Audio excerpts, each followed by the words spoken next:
Assalamualaikum warahmatullahi wabarakatuh. Selamat malam, salam sejahtera teman-teman semua. Malam. Kemarin kalau di podcast Ruang Ide kita sudah coba bahas karena bulan Agustus ya. Jadi temanya mengenai kemerdekaan, esensi kemerdekaan, refleksi kemerdekaan dan hal-hal lain kayak gitu ya.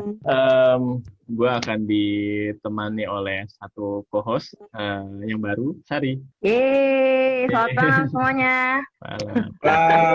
Anak baru nih saya, mohon maaf ya.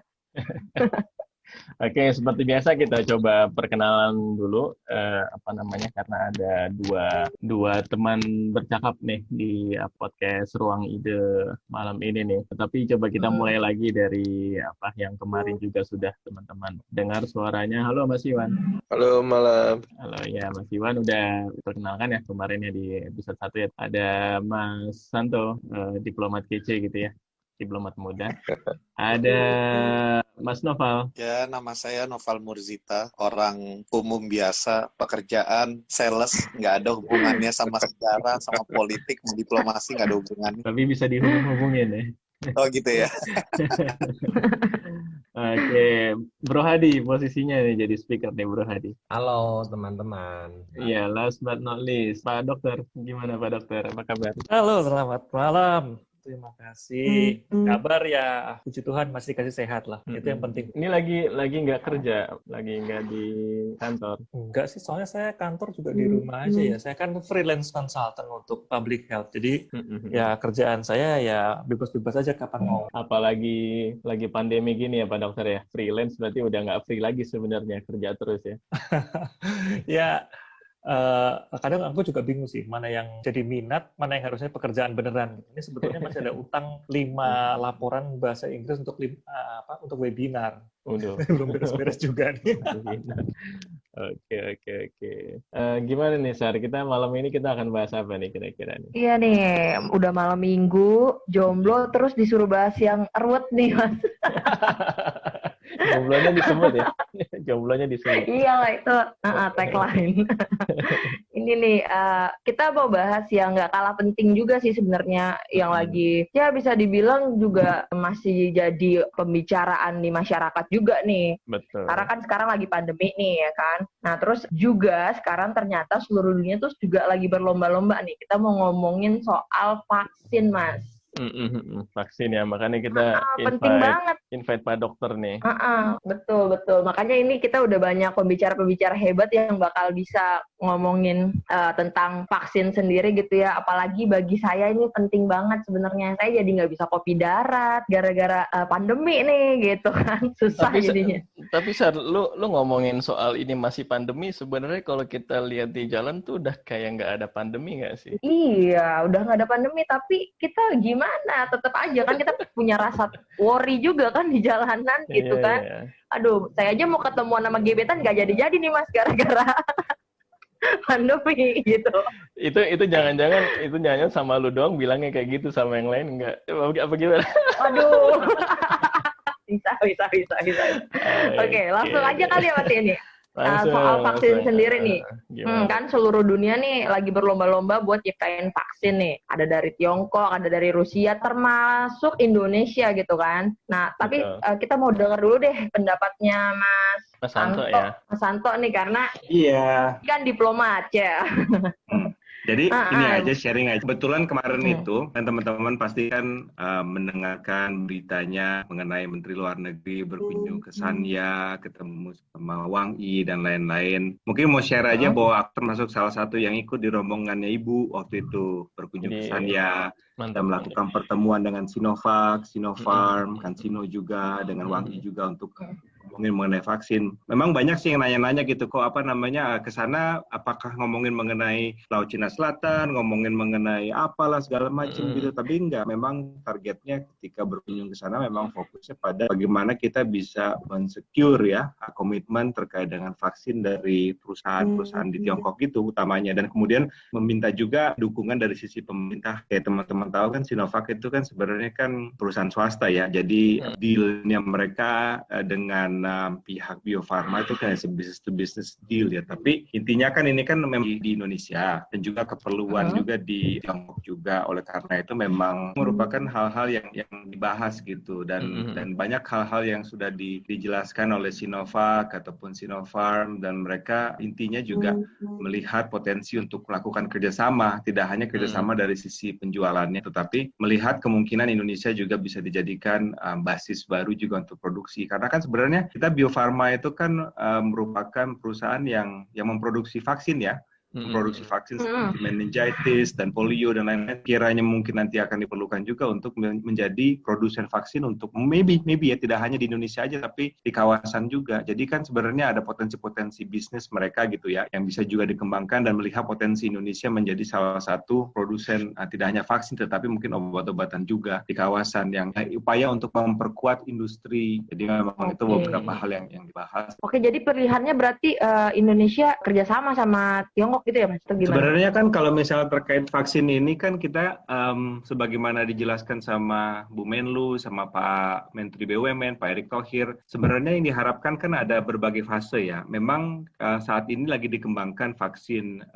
domestik yang namanya vaksin merah putih. Tapi vaksin merah putih itu kan menggunakan teknologi yang kemungkinan produksinya itu akan memerlukan waktu. Jadi untuk vaksin tuh katanya sih ya, mungkin Pak Dokter akan lebih paham mengenai ini. Ada berbagai macam cara untuk membuat vaksin itu. Yang paling mudah adalah yang menggunakan inactivated virus, jadi virus yang dimatikan kemudian disuntikan kembali ke manusia gitu ya. Nah itu cara yang paling mudah. Nah kalau nggak salah, vaksin merah putih itu tidak menggunakan cara tersebut. Jadi teknologinya agak lebih advance gitu. Bukan berarti akan lebih manjur, belum tentu juga. Itu kan intinya cara pembuatannya berbeda. Dan karena cara pembuatan yang berbeda itu memang akan memerlukan waktu. Jadi oleh karena itu kita melihat vaksin yang merah putih ini sebenarnya niatnya untuk istilahnya mid to long term ya development-nya. Tapi kan untuk short term ini diperlukan sesuatu di mana yang sudah ada hasil produksinya ataupun sudah masuk dalam fase uji klinis ketiga. Yang istilahnya kalau setelah fase uji klinis ketiga kemudian bisa untuk di quote-unquote distribute atau diproduksi secara masif gitu ya. Nah untuk yang uji klinis fase 3 ini kan ada beberapa kandidat kan, termasuk diantaranya Sinovac, juga ada juga di Inggris juga, kalau nggak salah AstraZeneca juga sudah masuk uji klinis fase 3 itu ya.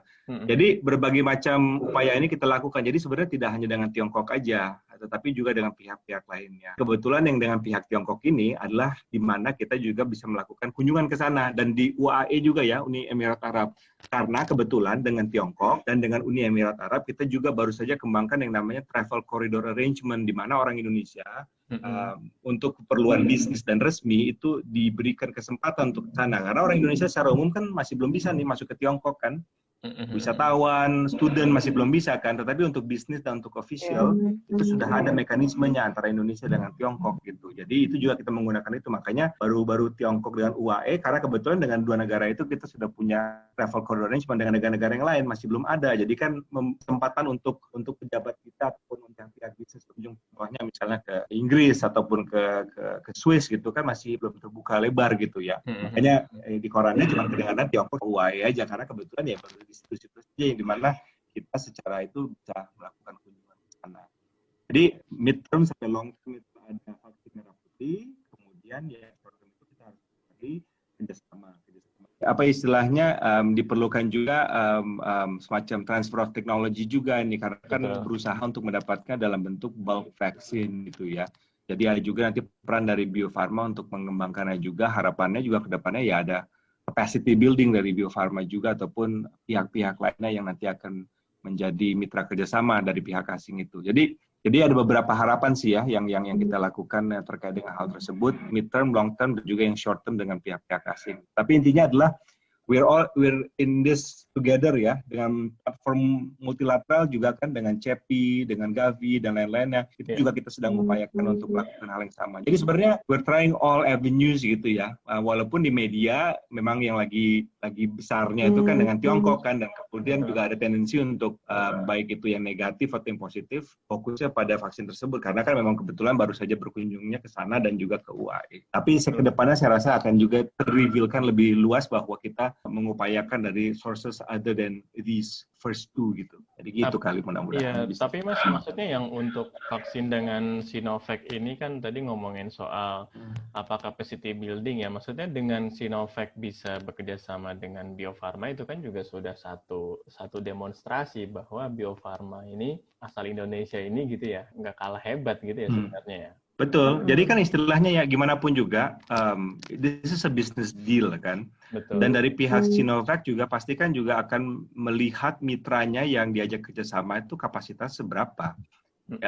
They have the reputation in hand as well gitu kan.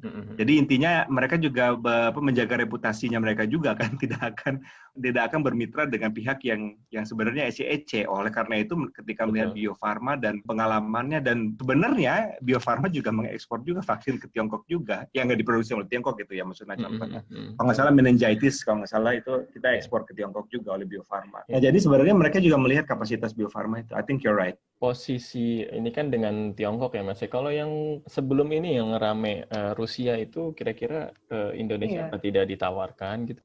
Itu juga ditawarkan kok ya. Tapi kan tentunya kan kita lagi melihat feasibility-nya.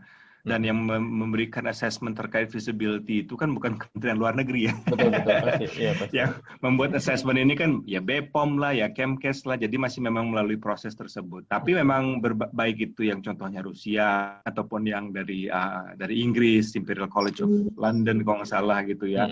Kemudian juga upaya yang dilakukan oleh CEPI, dan katanya mereka akan bermitra juga dengan pihak-pihak di India. Ini juga semuanya dieksplor one by one oleh instansi terkait ya, BPOM ataupun juga dengan Kementerian Kesehatan. Contohnya kemarin baru saja teman-teman dari BPOM itu di UAE untuk kemudian melakukan kerjasama dengan yang G42 ya, G42 Health itu yang dari di UAE, yang juga mempunyai kerjasama dengan Sinopharm. Jadi all these avenues are being pursued gitu. Oke. Gue dulu ya Sarah, bentar ya. Lanjut ini lagi. Apa namanya, Mas Iwan, kalau dari segi jurnalisme nih mengenai pandemi dan mengenai hubungannya sekarang dengan vaksin, itu bisa nggak sih juga memang kalau dari posisinya public figure yang terutama pejabat publik gitu ya, bisa nggak sih dibilang sebagai momentum gitu ya untuk memang just making the headline, misalkan ya contoh aja Kang Ridwan Kamil gitu ya, dia menyuntikkan vaksin trial kemarin gitu kan, dan dia kan orangnya tipikal yang sangat engage tuh di ini, itu gimana Mas kira-kira Mas? Itu kan berani sekali Saya ya, dari pandangan jurnalistik nih.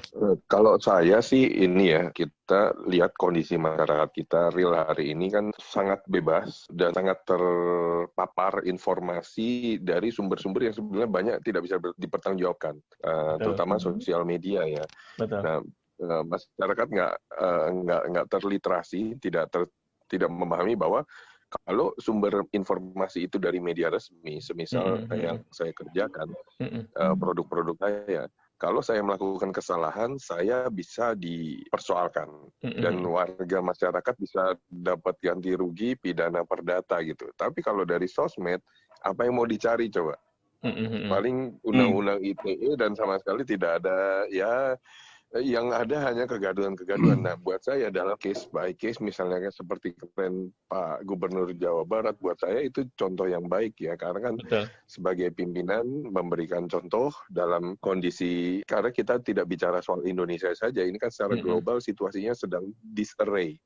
Bagaimana dalam kondisi saat ini, sebenarnya harapan saya adalah negara-negara besar, the big five-nya di Perserikatan Bangsa-Bangsa, apalagi Indonesia sekarang masih di Security Council, kita bisa kerjasama bergandengan. Ini kan semua masing-masing jalan sendiri-sendiri. Nah, kita lihat tadi yang Bung Fatan tanya bagaimana soal Pak Gubernur. Saya lihat ya banyak inisiatif-inisiatif, termasuk di DKI saja saya lihat di lingkungan saya bantuan sosial dari kementerian maupun dari DKI dari Maret sampai sekarang 6 bulan sudah 18 kali turun, dan ya alhamdulillah amanatnya sampai gitu dari RT RW dengan baik. Tapi di daerah lain banyak juga keluhan tidak beres gitu. Nah, ini kan hal-hal yang positif yang bisa membangkitkan optimisme dan kita bisa bangun sinergi. Buat saya itu harus didorong terus gitu, terutama di multiplatform ya, media resmi harus utama, mainstream maupun media sosial. Marilah kita berpikir positif. Semakin kita positif, semakin kita tidak memberi warna-warna yang negatif, semakin cepat minimal kita meringankan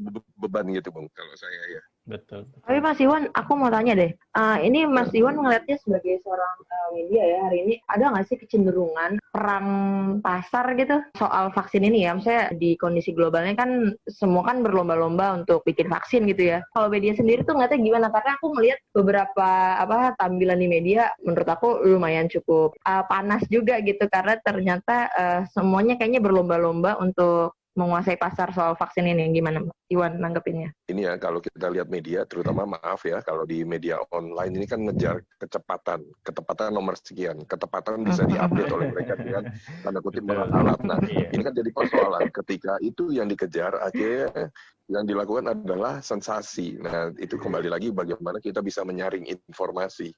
Ini yang terbaru kan ada berita bahwa WHO vaksin tidak tersedia sampai 2021. Ini kan bikin orang discourage. Tapi tadi saya diskusi dengan senior, dengan Pak Adi. Pak Adi bilang, dari penjelasan WHO secara utuh, dalam kondisi darurat, vaksin bisa digunakan, yang sudah tahap fase 3. Nah, ini bagaimana media membuat frame seperti itu. Itu kan buat saya nggak wise. Di saat kita kan harus ngerti the whole picture, baru kita ngambil kesimpulan. Ini kan informasi diberikan sepotong-sepotong itu dan betul-betul dipelintir. Nah, barusan tadi Mbak Sari tanya soal kok seperti persaingan pasar bebas ya. Kalau pada akhirnya nanti situasi sudah normal dan vaksinnya misalnya ada 10 atau 20 merek, ya wajar saja kalau mereka itu. Tapi dalam kondisi krisis ini, tentunya negara yang diutamakan adalah kerjasama dan bagaimana kepentingan publik. Makanya dari pihak Inggris juga bicara hal yang sama soal vaksin publik. China juga bicara hal yang sama, vaksin publik. Untuk situasi krisis karena ini tidak mungkin Tiongkok bisnisnya bisa jalan sendiri kalau tidak ada Asia Tenggara maupun Asia Barat. Demikian juga sebaliknya. Ini kan persoalan global yang harus disikapi secara bersama-sama juga. Itu yang, nah tadi pekerja media gimana mau jadi bagian dari solusi atau bagian dari permasalahan. Nah, kalau bicara cuma cepat-cepatan berita dan memberikan sepotong-sepotong informasi, kalau saya bilang ya kondisi real, seharusnya teman-teman pekerja media juga harus realistis. Mau seberapa banyak pun clickbait-nya, diklik medianya, toh hari ini porsi iklan terbesar tuh di sosial media. Kan bagaimana justru mengembalikan kepercayaan di model bisnis seperti apa ke depan media massa arus utama di saat ini kan semua juga masih mencari bentuk. Format bisnisnya belum ketemu. Oke, Mas, hari ini iklan di YouTube besar. Tapi kita belum tahu 5-10 tahun ke depan ketika masyarakat akhirnya sudah bisa memilah informasi kan lain cerita lagi tuh. Gitu. Benar. Iya, benar. Kompleks ya. Itu Bung Fatah, Mas Ari. Ini bisa ke Pak Santo juga nih, saya pertanyaannya nih. Gimana, Mas? Ini kan nggak murah kan? Maksudnya vaksin tuh nggak murah kan? Kalau mau herd immunity nih, aduh, sama gaji-gaji kayak saya nih UMR nih, susah juga gitu ya. Pak Santo nanggepinnya gimana tuh, Pak? Jadi soalnya permasalahannya adalah kan kita di Indonesia seenggaknya kelihatannya solusi dari permasalahan kita dengan COVID-19 ini adalah vaksin. Tapi kemudian saya selalu mengatakan bahwa ini kan memang psikologi dari orang Indonesia ya. Orang Indonesia tuh nggak bisa yang istilahnya sakit itu kemudian didiamkan saja, mengizinkan untuk tubuhnya memperbaiki kondisinya. Nggak bisa. Orang Indonesia pasti apa dikit itu pasti harus makan obat kan. Kan puyeng dikit harus makan Panadol. Padahal sebenarnya bisa tidur aja gitu. Perut kembung dikit harus makan antangin gitu kan. Misalnya udah radang, gue udah 2 hari radang nih, harus makan antibiotik gitu kan. Padahal mungkin kalau misalnya kita ke dokter akan bilang makan gorengannya dikurangin aja ya Pak, gitu. Mungkin radang tenggorokan akan minum es teh manis. Nah, jadi betul ya, karena kemudian ketika kami contohnya ya, kita ketemu sama Sinovac. Kemudian Sinovac bilang katanya, kita bisa menjual segini banyaknya kepada Indonesia. Dan kemudian saya bertanya kepada Sinovac gitu loh, kalian nggak ada keinginan untuk menjual ke Tiongkok? Terus mereka bilang, well memang di Tiongkok juga ada, selain ada produsen lain di Tiongkok ya, kemudian di Tiongkok mereka juga nggak tahu apakah akan diperlukan segitu banyaknya vaksin. Betul. Saya bilang kenapa? Karena di Tiongkok katanya jumlah orang yang tertular itu juga sedikit katanya. Jadi kemudian saya bilang, di Tiongkok itu belum tentu orang divaksin semuanya. Mungkin secara bertahap iya, tetapi tidak menjadi sesuatu yang immediate karena mereka telah berhasil setidaknya untuk menanggulangi growth atau perkembangan dari COVID-19 itu secara memutus rantainya itu iya. Saya rasa juga hal serupa juga misalnya contohnya di negara seperti Selandia Baru ataupun di negara-negara lainnya gitu yang jumlah angka positif COVID-19-nya itu rendah. Kemungkinan mereka tidak akan immediately memerlukan istilahnya vaksin ini dibandingkan di Indonesia. Nah, di Indonesia juga sebenarnya apakah itu karena memang ada keperluannya yang secara saintifik benar, atau karena memang psikologi kita aja bahwa kalau ada penyakit harus ada obatnya. Nah itu dia. Dan itulah yang kemudian mendrive harganya menjadi gila-gilaan mungkin ya. Tetapi sebenarnya juga yang saya pernah sampaikan gitu ya kepada teman-teman juga bahwa harga ini masih belum didefine. Memang sudah banyak sekali pihak media yang bilang bahwa ada yang harganya $6, ada yang harganya $80, ada yang harganya per itu 1.000 renminbi dan segala macamnya gitu. Tetapi kalau misalnya kita tanya kepada perusahaan-perusahaan vaksin, mereka biasanya belum menentukan harga. Karena juga mereka belum bisa menentukan contohnya gitu ya, vaksin ini kuatnya berapa lama. Betul. Ya kan? Misalnya disuntikan kemudian harus menunggu kan hasil uji klinis ketiganya ini. Sebelum misalnya contohnya, ini kelihatannya orang harus disuntik lagi setelah setahun. Atau jangan-jangan harus disuntik lagi setelah 6 bulan. Gitu. Nah, perbedaan ini tentu akan menetapkan perbedaan harga. Misalnya contohnya, vaksin ini bisa digunakan, kemudian 2 tahun kemudian baru harus perlu suntik lagi. Ya udah jelas-jelas vaksin itu akan lebih murah, karena kan istilahnya, production-nya tidak perlu rush gitu ya. Tapi kalau misalnya contohnya memang setiap 6 bulan orang harus suntik, nah itu juga tergantung kapasitasnya.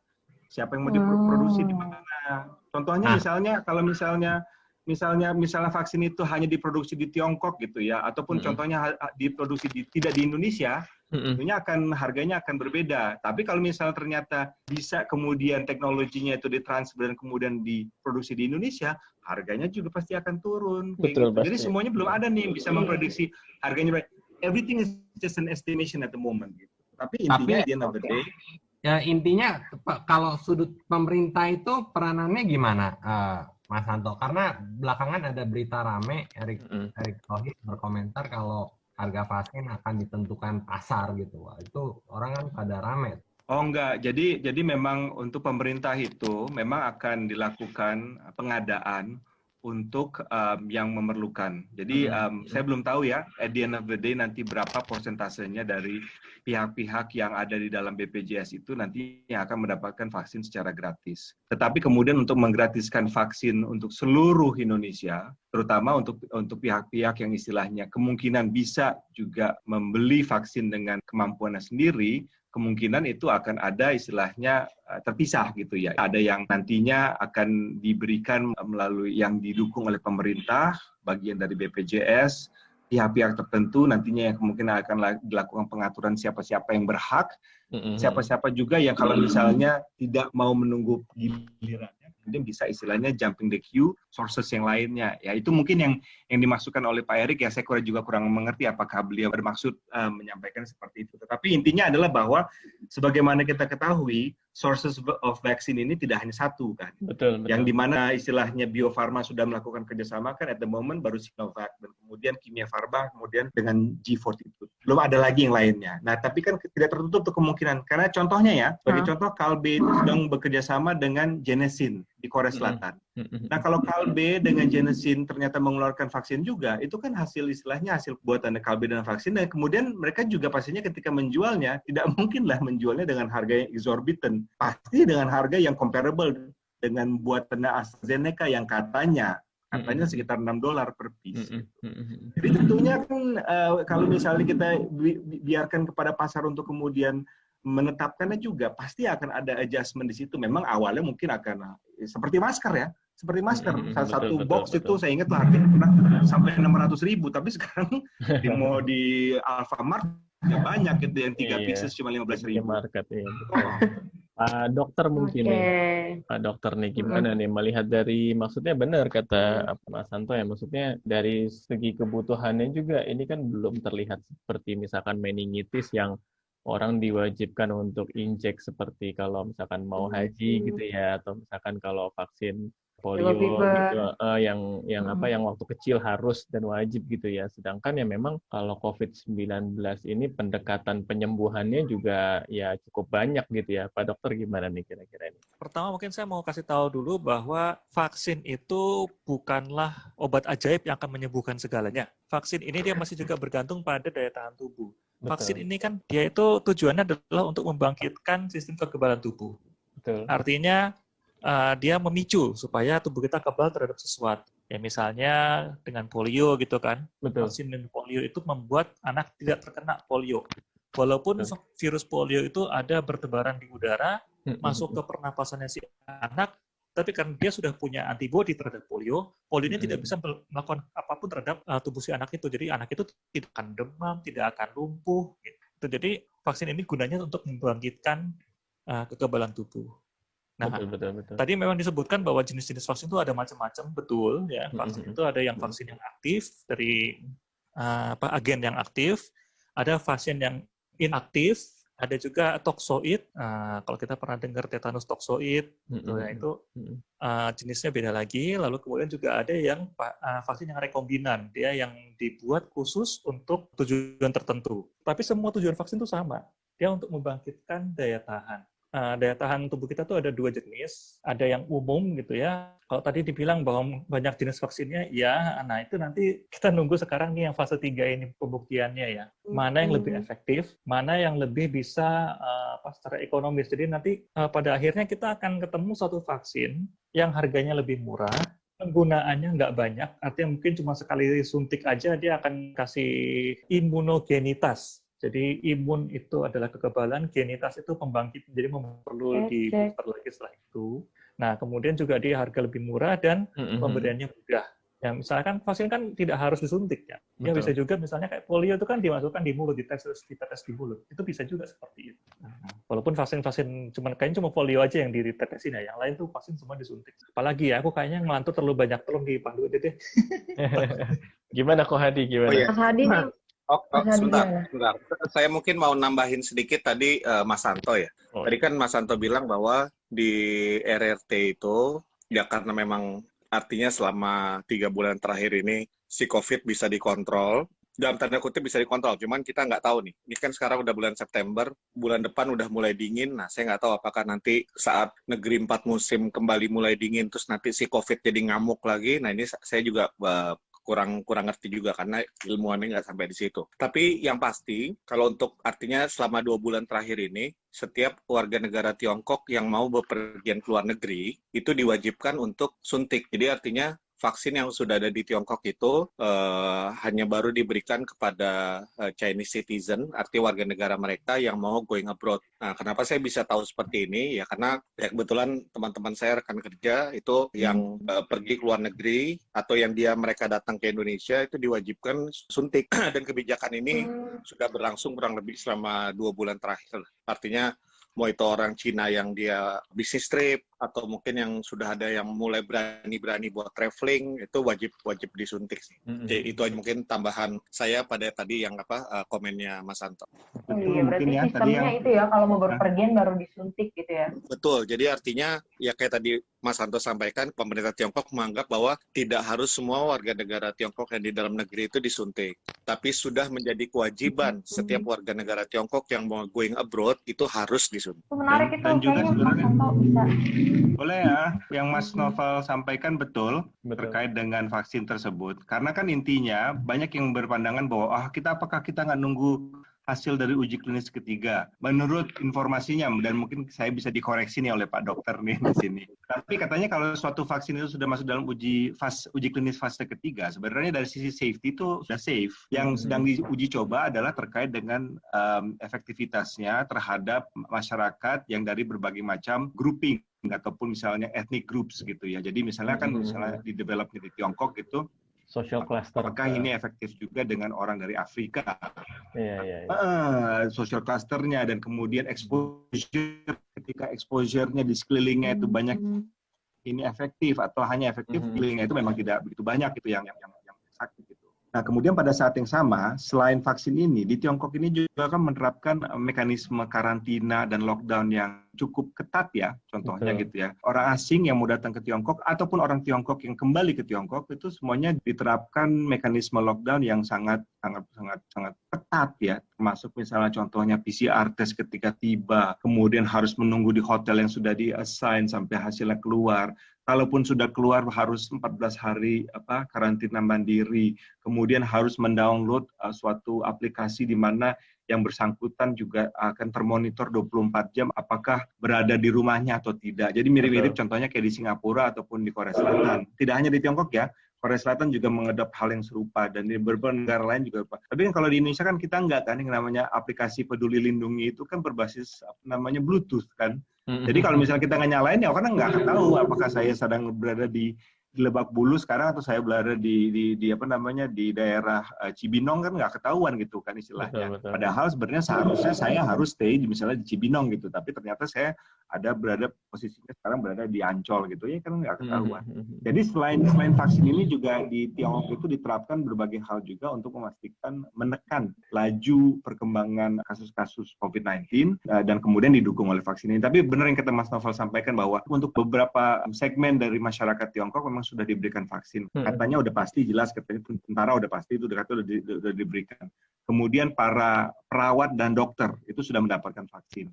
Kemudian para public officials yang melakukan pertemuan ke sana sini itu pasti sudah diberi vaksin juga. Dan juga sekarang katanya masyarakat Tiongkok yang akan melakukan perjalanan ke luar negeri, terutama tempat-tempat di mana kasus-kasus COVID-19 itu masih sangat besar gitu. Dan hampir seluruh dunia sebenarnya kondisinya kayak gitu. Jadi memang betul itu apa yang disampaikan sama Mas Novel itu belum ada yang bilang benar-benar persis, tetapi gosipnya itu almost like a well-known secret. Well-known secret. Sebentar, saya sebetulnya ada penasaran nih, saya mau tanya sama Pak Dokter. Nih mohon maaf nih kepada host ya. Yang tadi saya sudah sudah bicarakan. IRT ini kan sekarang sudah di bulan September ya, karena pengalaman saya dulu saya sekolah di Tiongkok tuh daerah saya itu cukup dingin. Daerah Shenyang itu bisa -25 tuh kalau lagi winter. Itu artinya mulai bulan November biasanya sampai bulan Maret. Nah, pertanyaan saya berikutnya ya artinya di negeri 4 musim ya. Kemarin kan Italia sempat gawat, Inggris sempat gawat. Cuma begitu masuk musim panas, mereka sudah menurun kan. Nah, ini kan artinya sebentar lagi ini juga sudah mau masuk winter lagi. Apakah virus itu memang betul-betul sudah terkendali?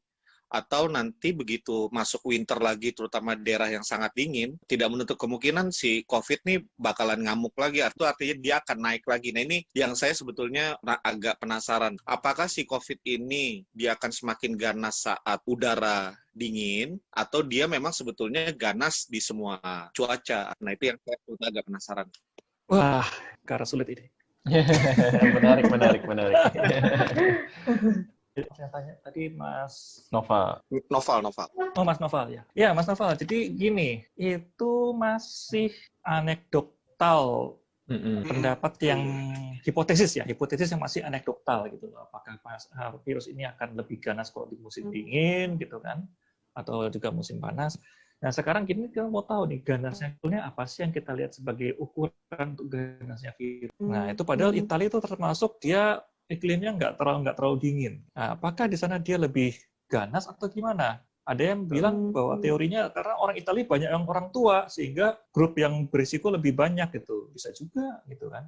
Nah, kemudian kita lihat sekarang Amerika. Sorry, saya lanjutkan lagi. Soalnya saya sejujurnya agak, misalnya kayak saya lagi ngobrol ya, artinya sama teman-teman yang mungkin dari Eropa atau apa. Ya kan mereka bilang, oh ini kita udah free segala macam. Terus ya, tapi ini hanya rasa penasaran saya. Bro, jangan seneng dulu bro, ini sekarang udah, saya ngomong mana Agustus, ini sekarang udah Agustus nih, nggak lama lagi September, Oktober, November udah dingin, ntar jangan-jangan dingin tuh COVID ngamuk lagi ntar. Soalnya kan berdasarkan yang kita dengar, kita ingat pada saat itu kan Januari, Februari, Maret itu kan memang udah ganas bener lah, dia Cina dihajar segala macam. Nah itu sebetulnya rasa kurios saya, ini jangan-jangan oke lah kita sekarang hip-hip hore, senang. Nggak taunya nanti ini masuk winter. Aku sih bukan dokter ya, Mas Novel ya. Tapi kalau dari sisi pandangku sih kelihatannya ya, ini kan kayak flu ya. Flu itu kan akan attack di mana kondisi iklimnya itu ekstrim ya, di mana tubuh kita melawan berbagai macam kondisi-kondisi yang tidak memungkinkan, musim hujan lah, segala macam gitu. Jadi masuk akalnya sih, logikanya memang kalau misalnya kondisi cuacanya ekstrim pasti akan menyebabkan kelemahan dari tubuh ya, bukannya dari sisi apakah itu vaksinnya lebih mudah berpindah-pindah atau tidak gitu, tetapi tubuhnya kita itu kapasitas kita untuk menahan serangan dari virus itu. Ini logikanya aku ya. Pak Dokter pasti akan lebih tahu. Masuk logikanya masuk gitu. Terus terang logikanya masuk gitu, karena tidak ada perbedaan signifikan lah aku lihat antara negara-negara itu dengan tingkat kematiannya gitu. Maksudnya adakah negara yang tingkat kematiannya lebih tinggi daripada yang lain atau apa? Itu maksudnya lebih banyak kepada faktor dari pelayanan kesehatannya, jumlah ICU-nya gitu kan. Kalau misalnya katakanlah Indonesia, kenapa sih kasus anak kok banyak yang fatal daripada Amerika gitu kan? Padahal jumlah kasus anak di Amerika lebih tinggi daripada Indonesia. Itu mungkin karena masalah layanan. Nah, lalu tadi juga betul juga bahwa ada hubungan antara imunitas atau daya tahan tubuh itu dengan penularan penyakit. Ini virusnya memang flu. Jadi memang virus flu itu biasa lebih banyak menyebar saat musim dingin. Tapi penyebarannya itu bagaimanapun itu adalah orang ke orang. Jadi kalau seandainya di musim dingin orang itu jarang untuk berinteraksi, maka sebetulnya jumlah pasiennya pun itu nanti nggak akan terlalu banyak. Gitu. Nah, ini virus ini tuh dia nggak punya energi untuk pindah dari satu hidung orang ke hidung yang lainnya. Gitu. Dia tuh hanya pindah karena apa? Karena mekanik dorongan dari batuk, bersin, bicara. Jadi dia nggak akan pindah dari satu orang ke orang lainnya. Artinya nggak akan nambah kasus ya, kalau dia nggak ketemu host. Jadi artinya, ini sorry saya potong sedikit. Jadi artinya kalau yang ya kan awal-awal kita dikasih tahu kan bahwa virus COVID ini kan terbang kayak kuntilanak itu terbang kemana-mana segala macam. Berarti artinya argumen itu tidak tepat ya, Dok? Itu bisa kalau misalnya kita berada di satu ruangan. Artinya jarak antara saya dengan Anda dalam satu ruangan tertutup gitu dengan sirkulasi tertutup. Itu terbukti yang ada Starbucks yang di Korea itu, kemudian bis yang untuk ziarah itu gitu kan. Itu semua sirkulasi tertutup, dia bisa. Ya, tapi dia bukan bergerak sendiri. Dia nggak punya energi yang kayak misalnya kita punya pesawat drone gitu ya. Kita isi baterainya full gitu, kemudian kita bisa terbangkan gitu karena dia punya energi dari baterainya itu. Enggak, dia nggak punya kayak gitu. Artinya si virus ini bukan yang kayak terbang gentayangan di luar kena angin terus yang dia bisa kemana-mana, nggak model kayak gitu ya, Dok ya? Less likely ya. Aku tuh nggak yakin, sangat-sangat nggak yakin bisa seperti itu. Karena gini, kita bisa melacaknya dengan kontak tracing. Nah, sekarang kalau misalnya ini nyebarnya kayak angin seperti itu, kontak tracing-nya kan setengah mati. Berarti bukan aerosol ya, Dok? Bukan, mungkin gini saya tambahkan. Dia aerosol kalau ada di tempat tertutup. Tapi mungkin dia menjadi tidak aerosol kalau dia ada di tempat yang terbuka, artinya yang outdoor. Oke. Bisa seperti itu. Sebetulnya aerosol itu kemarin itu terbatas kalau dia dalam tindakan khusus di rumah sakit. Misalnya pada saat anestesi itu harus dimasukkan selang kan. Nah, pada saat masukkan selang itu bisa jadi ada udara yang keluar itu bisa nyebar. Nah itu juga dokter bedah, dokter anestesi, perawat di kamar bedah itu sangat beresiko. Aerosol seperti itu. Oke. Dok, saya mau tanya lagi nih, Dok. Tadi kan kalau misalkan vaksin ini berarti bukan obat kan, berarti bukan mematikan virus kan di dalam diri manusia gitu. Misalkan saya jadi OTG nih, terus saya divaksin. Nah, itu tapi virusnya nggak mati kan? Cuman bicara soal kekebalan saya aja kan atau gimana, Dok? Ya. Jadi gini, vaksin itu dia membangkitkan kekebalan tubuh kita secara spesifik terhadap sesuatu, nah, dalam hal ini virus gitu kan. Betul. Tetapi kita bergantung pada kekebalan tubuh itu untuk bisa menghancurkan virus. Kalau kekebalan tubuh kita nggak ada, itu artinya kita juga nggak bisa menghancurkan virus. Berarti orang yang divaksin kemungkinan juga bisa menularkan atau enggak, Dok? Ada sebetulnya ada jeda waktunya ya antara dia mulai divaksin dengan mulai timbulnya kekebalan. Itu nggak serta-merta begitu habis disuntik kemudian dia langsung kuat kayak Asterix kemana-mana. Kebun ajaib itu nggak Iya, nggak kayak orang. Nggak kayak paracetamol, Dok. Paracetamol gitu. Paracetamol aja masih ada waktunya. Dia butuh 30 menit. Iya, makanya. Berarti nggak bisa siangnya vaksin malamnya clubbing dong ya, Dok? Iya, Dok. Nah, itu makanya. Paginya vaksin lagi, Bro Hadi. Ko Hadi. Mungkin vaksin yang berbeda kali ya. Uang jajannya habis itu dah. Oh iya, sebentar. Saya ada mau tambahkan lagi.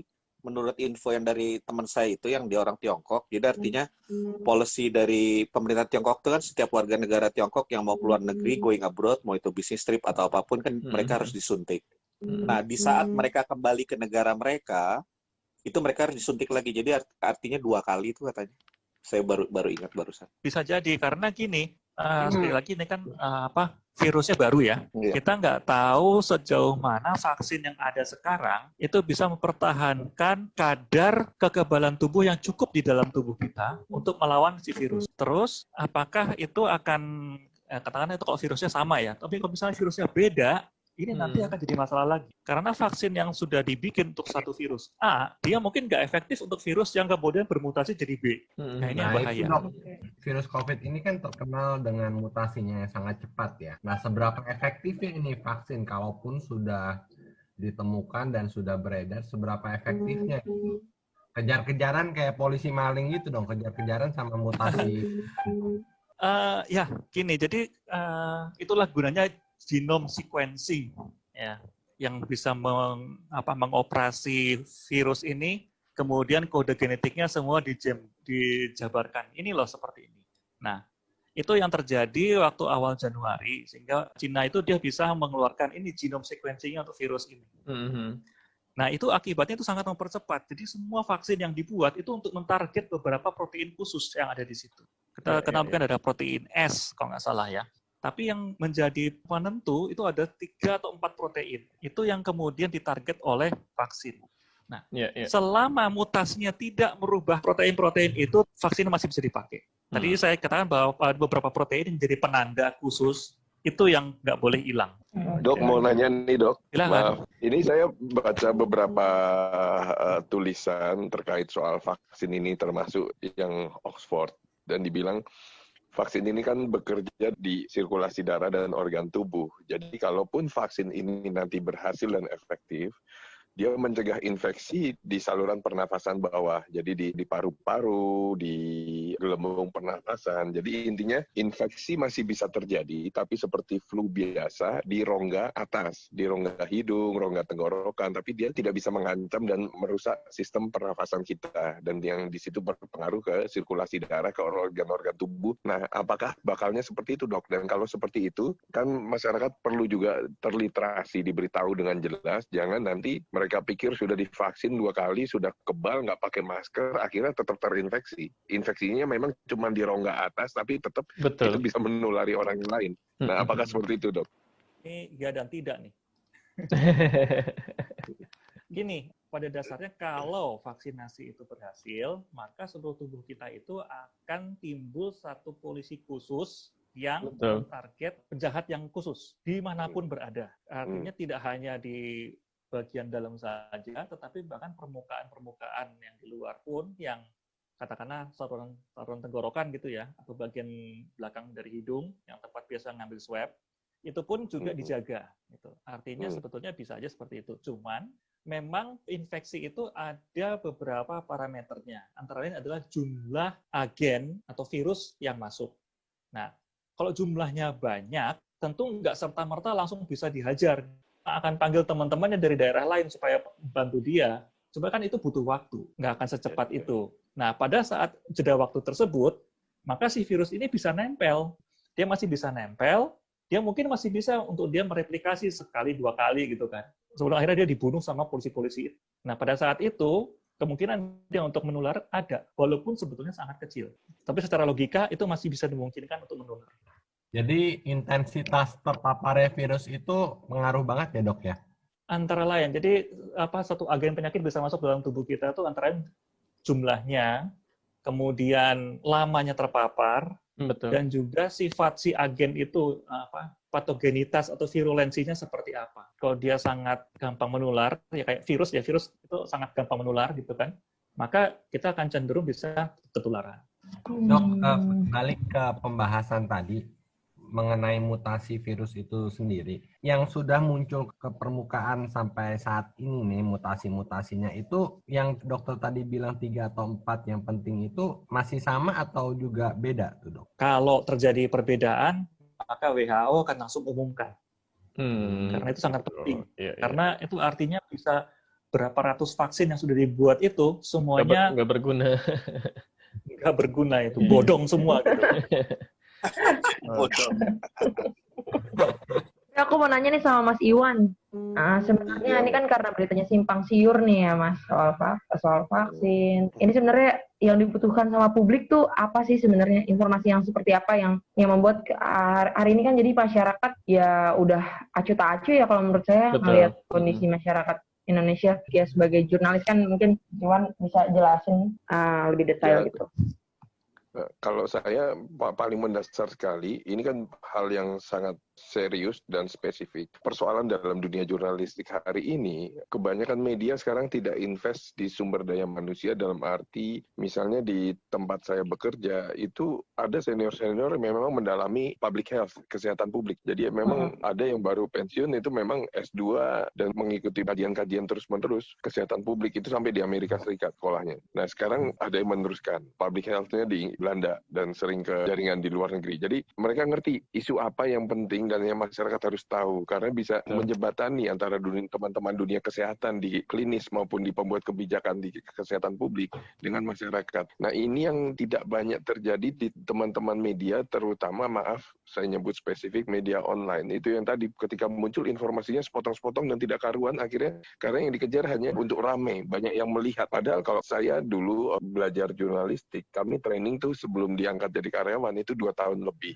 Itu betul-betul bahwa kita bekerja itu untuk ada sesuatu yang disampaikan ke masyarakat, bukan cuma sekedar jualan keributan keramaian. Nah itu kan mau kemana masyarakat kita dan seberapa cepat kita bisa bergerak maju sebagai negara dan masyarakat, ya salah satu faktor terpentingnya ya informasi yang masuk, karena dari informasi inilah langkah-langkah diambil oleh pembuat kebijakan maupun per individu anggota masyarakat. Kalau informasinya sepotong-sepotong dan saling bertentangan dan hanya menjual keramaian atau sensasi, ya kita terbayangkan akan seberapa cepat kita bisa melangkah ke depan sebagai negara, masyarakat, dan sebagai individu gitu loh. Itu sih Mbak, kalau saya lihat ya. Betul. Oke, bagus banget ya. Iya tuh, gimana nih, penting banget ternyata ya bahas kayak gini tuh, soalnya aku sebagai masyarakat awam tuh luar biasa beritanya simpang siur. Ternyata manfaatnya banyak banget nih podcast hari ini, dapat langsung dari Pak Dokter, dari Pak Santo juga gitu sebagai diplomat, dan dari Mas Iwan juga sebagai media. Keren banget ya.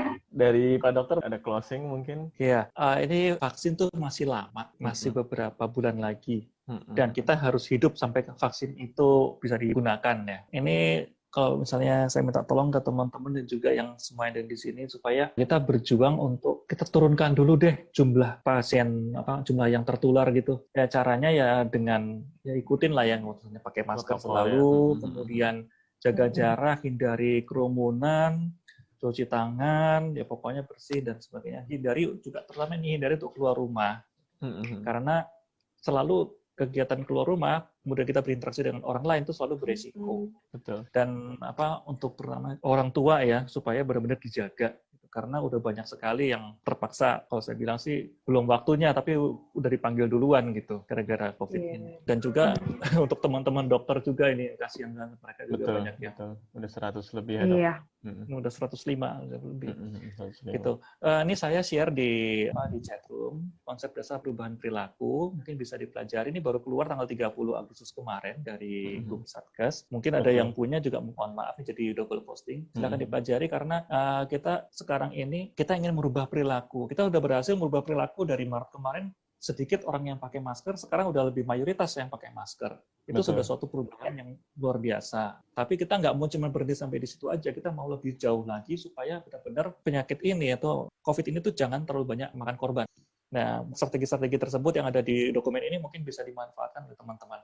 Iya, mudah-mudahan ya dok ya, maksudnya dengan ya tahu sendirilah realitas sosiokultural masyarakat kita menghadapi satu hal yang tidak kelihatan itu kan. Bahkan kalau di YouTube aja yang notabene-nya itu makhluk gaib aja sekarang seakan-akan jadi bahan mainan, dilemparin petasan, dipilok, dipukul, di apa. Aduh, ini itu aja sesuatu yang menyeramkan gitu ya Sarah kira-kira ini, apalagi virus yang cemen banget kayaknya gitu kan, maksudnya udah kecil gitu kan, udah persepsi ini memang udah di luar lagi. Sekarang masalahnya kita ngadepin musuh yang nggak kelihatan gitu. Betul. Iya betul. Pocong, tapi segala macam pocong masih kelihatan, tapi kalau yang ini nggak ada yang bisa melihat. Itu dia makanya dok. Yang kelihatan serem aja nggak takut gitu, kenapa lagi nggak kelihatan. Oke, Mas Santo mungkin kemarin nih. ada bom di Sarina aja masih makan bakso masih dikerebutin. Ingat banget orang makan somai padahal lagi tembak-tembakan itu. Jadi nobar ya. Menarik banget nih hari ini, tapi sayang sekali udah 1 jam nih Mas Fatan. Gimana nih Mas Fatan? Iya, nih Mas Santo nih, closing coba. Oke, Mas Santo kita dengerin. Mungkin yang kita perlu ketahui dari vaksin ini, benar kata dokter bahwa prosesnya masih lama. Memang hype-nya juga sudah lumayan meningkat nih terkait dengan vaksin karena pemberitaannya banyak gitu ya. Betul. Tetapi ini memang merupakan upaya dari pemerintah ya untuk setidaknya merespons harapan-harapan dari masyarakat. Intinya di masyarakat kan ingin kita, baik itu pemerintah ataupun para researcher dan lain-lainnya, menampilkan bahwa we are trying to do something gitu ya. Nah itulah yang kita berusaha untuk tampilkan, bahwa terkait upaya kita bekerja sama dengan mitra-mitra asing, upaya kita untuk mengembangkan juga vaksin di dalam negeri, karena kelihatannya itu yang diharapkan oleh masyarakat. Nah, tapi benar kata Pak Dokter tadi bahwa hal tersebut at the moment it's a mid-term sampai long-term planning. Yang short-term planningnya itu justru yang menggunakan masker, mencuci tangan, kalau misalnya di rumah saja, kecuali ada keperluan yang benar-benar penting di luar gitu. Nah, hal-hal tersebut itu yang sebenarnya harus kita lakukan sekarang, dan kelihatannya orang sudah mulai lupa tuh karena sudah banyak, wah vaksin sebentar lagi nih udah akan ada gitu. Jadi kita ngasal aja gitu. Nah, itu yang sebenarnya agak berbahaya tuh. Kalau di Indonesia mungkin tidak menghadapi permasalahan sama seperti di negara dengan parmusim ya, seperti yang Mas Noval sampaikan tadi ya, bahwa kita kondisinya akan seperti kayak gini-gini aja. Tetapi kalau kita lihat dari angkanya setiap hari akan semakin meningkat gitu ya, dan dengan kapasitas untuk testing kita yang semakin membaik, kelihatannya akan semakin kelihatan tuh bahwa jumlahnya sebenarnya seperti yang mungkin yang diprediksi beberapa pihak, bahwa lebih dari yang kita prediksi. Bahwa dengan kita semakin baik kita testingnya, semakin baik kita tracingnya, semakin banyak juga itu angka-angka yang akan timbul, dan kita nggak tahu nih apakah orang kita sudah semakin kebal saja dengan informasi ini, atau kita justru masyarakat kita jadinya lebih hati-hati. Saya kok melihatnya orang-orang itu sudah nggak memperhatikan lagi, atau mungkin mudah-mudahan itu asumsi yang salah dari saya ya, tapi harapannya adalah ke depannya kita untuk lebih memperhatikan apa yang ada di depan, pada saat yang sama mengikuti juga perkembangan terkait dengan vaksin. Itu aja. Betul. Oke. Oke. Ada Mas Noval atau Ko Hadi nih? Mau Mas Noval, Ko Hadi. Udah cukup. Terima kasih banyak nih. Mau nanya, boleh nggak? Boleh. Ya, silakan. Mau nanya ke Pak Dokter sama Pak Santo. Ini kan uji fase 3 ini beberapa kandidat vaksin juga sudah dikembangkan untuk lansia dan dianggap menjanjikan. Nah, bagaimana perkembangannya untuk anak-anak, kira-kira tahun depan arahnya ke situ juga nggak? Karena ya kita-kita yang dewasa sehat, kalau anak-anak kita dia balita dan di bawah 18 tahun ini beresiko kan rentan juga ya buat regenerasi kita itu. Terima kasih. Kalau boleh saya sedikit. Monggo Pak Dokter, silakan. Mas Santo aja duluan, Mas Santo duluan. Kalau saya informasinya ini apa namanya second hand lah informasinya. Tapi kalau yang diceritakan beberapa pihak itu yang pernah bercerita kepada kami, bahwa ada beberapa perusahaan yang memang sudah mulai melakukan studi lebih lanjut ya, berdasarkan hasil dari uji klinis keduanya dan juga early results dari uji klinis ketiga juga, mereka sudah memulai yang namanya research yang spesifik terhadap lansia. Nah, research spesifik terkait yang anak-anak yang muda, anak-anak ya, itu mungkin baru yang berikutnya setelah research dengan terkait dengan grup lansia ini selesai dilakukan. Ada beberapa pihak mengatakan bahwa kemungkinan research untuk itu baru akhir tahun tuh selesai konklusif ya, terkait dengan dampak dari vaksin terhadap lansia. Artinya setelah itu baru kemudian yang terkait dengan anak-anak. Jadi memang fasenya ini bergeraknya masih ada urutan-urutannya. Walaupun menurut informasi dari beberapa pihak yang mengembangkan vaksin, yang sedang dilakukan ini it's crazy the speed at what we are doing at the moment gitu ya. Seluruh pihak, mau itu di Tiongkok, di Eropa, di Amerika Serikat, Australia dan lain-lainnya. Ini nggak pernah istilahnya vaksin itu berhasil ditemukan segini cepatnya. Ini bisa dilakukan cuman karena memang ada elemen kerjasama seperti tadi disampaikan oleh Mas Iwan juga sama Pak Dokter. Jadi bahwa memang ada elemen kerjasama yang dilakukan bersama-sama ini. Jadi harapannya ya kita bisa bersama-sama juga mengembangkan sesuatu yang terbaik. Mudah-mudahan itu aja. Betul. Kolaborasi lah intinya ya, Sar ya. Iya benar, dari semuanya, dari masyarakat sipil, tenaga kesehatan, dan stakeholder yang lainnya juga memang harus. Termasuk alam gaib ya enggak nih, Sar? Alam gaib nih gimana nih? Alam gaib kan diajak berkolaborasi mungkin ya. Kalau ada Mas Sukron ini mungkin bisa dari doa ya kan. Alam gaib untuk membantu proses logistik lebih cepat. Iya, bisa pakai telepati ya kan. Gimana Pak Dokter? Oke, ini udah 1 jam. Oh, masih ada dari Pak Dokter. Oke. Mau jawab yang Pak Iwan punya. Siap. Jadi gini, memang yang untuk anak itu biasanya tuh sangat hati-hati karena uji cobanya itu nggak sembarangan. Yang masalahnya kalau sampai terjadi sesuatu pada anak pada saat uji coba itu konsekuensinya besar sekali. Jadi yang sekarang ini dikejar adalah mengejar supaya di luar populasi anak bisa divaksinasi duluan. Kita tahu kan herd immunity ya. Nah, iya, herd immunity ini, populasi anak di Indonesia itu yang di bawah, katakanlah kalau misalnya kita punya 5 juta bayi lahir tiap tahun, maka populasi yang di bawah umur 5 tahun itu ada 25 juta. Gitu. Nah, mereka ini adalah kelompok rentan. Kenapa? Karena sistem imunnya tuh belum benar-benar terbentuk dengan baik, belum matang. Nah, betul. Sehingga kalau mereka divaksinasi, takutnya malah terjadi kebalikan dari harapan. Betul. Paham nggak? Betul. Nah, misalnya dulu kan ada vaksinasi yang agen yang aktif gitu kan, polio. Gitu. Kita tahunya kalau dikasih vaksinasi polio, maka tubuh akan memberikan imunitas terhadap polio. Tapi yang terjadi di Madura dan yang di Papua waktu itu, malah yang dikasih vaksin itu yang kena polio. Ini kan sesuatu yang berbahaya. Nah, jadi pasti dia akan belakangan. Cuman tergantung juga dari jenis vaksinnya. Kalau misalnya vaksinnya itu kan tadi saya bilang ada 4. Kalau seandainya jenis vaksinnya itu adalah bukan yang terlalu antigennya terlalu tinggi, maka ini bisa diberikan pada anak. Misalnya yang tadi dia diberikan hanya antigennya saja, sehingga hanya untuk memicu sistem kekebalan, itu mungkin bisa diberikan pada anak. Ini memang masih agak jauh ya untuk anak ya, tapi saya setuju bahwa apa yang sekarang ini adalah yang populasi biasa aja dulu. Sekitar kita bisa tutup 80% populasi semua tervaksinasi, betul, terimunisasi, maka yang 20% bisa terproteksi. Dan diharapkan yang 20%-nya adalah anak. Oke. Berharap cepat pulih ya. Benar, biar dunia sama-sama normal lagi nih semuanya nih, karena dampaknya kemana-mana nih, Sar ya. Termasuk jadi aku tuh jadi belajar gitu. Jadi belajar bahwa hidup bersih itu sebenarnya memang harus gitu ya. Benar-benar harus jadi kebiasaan gitu loh. Benar. Oke, ini mau closing ya Mas Fatan? Iya udah, oke. Terima kasih nih buat Pak Dokter. Iya. Buat mas-mas kalian ya, Mas Santo, Mas Iwan. Thank you. Mas Iwan, Mas Santo, Mas Noval, Mas Adi. Terima kasih teman-teman yang sudah mendengarkan podcast Ruang Ide episode kedua. Kita bahas vaksin dan sedikit ke alam gaib. Sampai jumpa di episode berikutnya hanya di podcast Ruang Ide. Selamat malam. Selamat malam.